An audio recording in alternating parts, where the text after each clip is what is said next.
Esther chapter 1. The Feast of the King and Queen.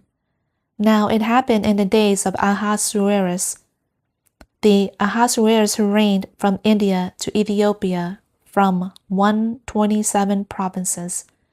In those days, as King Ahasuerus sat on his royal throne, which was at the citadel in Susa, in the 3rd year of his reign, he held a feast for all his princes and servants, the military officers of Persia and Media, the nobles and the princes of his provinces, being in his presence, while he displayed the riches of his royal glory and the splendor of his great majesty for many days, 180 days.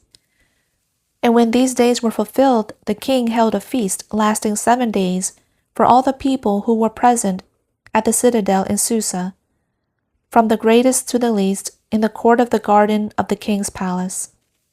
There were hangings of fine white and blue linen, held by cords of fine purple linen on silver rings, and marble pillars, and couches of gold and silver on a mosaic pavement of porphyry, marble, mother of pearl, and precious stones. And drinks were served in golden vessels of various kinds, and the royal wine was plentiful according to the king's hand, and the drinking was done according to the law. There was no compulsion, for so the king had established it for each official of his household, that he should do according to what pleased each person. Queen Vashti also held a feast for the women in the royal house, which belonged to King Ahasuerus. Queen Vashti's refusal. On the 7th day, when the heart of the king was merry with wine, he said for Mehuman, Biztha, Harbona, Bigtha, Abiga, Zethar, and Carkas, the 7 eunuchs who attended to the presence of King Ahasuerus, to bring Queen Vashti before the king with her royal crown, in order to display her beauty to the people and the princes, for she was beautiful in appearance. But Queen Vashti refused to come at the word of the king, which was delivered by the hand of the eunuchs. Then the king became exceedingly furious, and his wrath burned within him.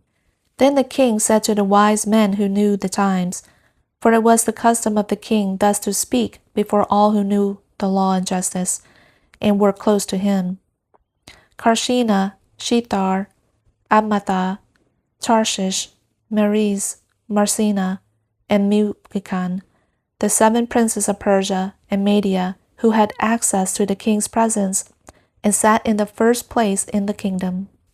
According to law, what is to be done with Queen Vashti, because she did not do the declaration of King Ahasuerus delivered by the hand of the eunuchs. Then in the presence of the king and the princes, Memucan said, Queen Vashti has committed iniquity against not only the king, but also against all the princes and all the peoples who are in the provinces of King Ahasuerus.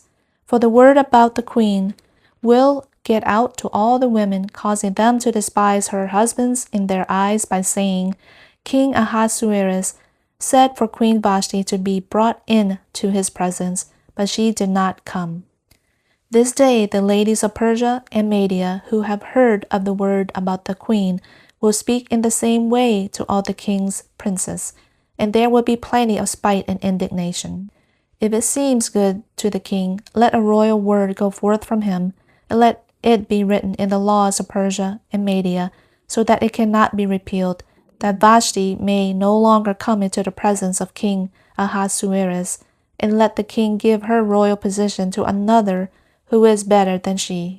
And the king's sentence, which he will make, will be heard throughout all his kingdom, for it is vast, and all women will give respect to their husbands, great and small. And this word was good in the eyes of the king and the princes. And the king did according to the word of Memucan. So he sent letters to all the king's provinces, to each province according to its script, and to every person according to their tongue, that every man should be the ruler in his own house, and the one who speaks in the tongue of his own people.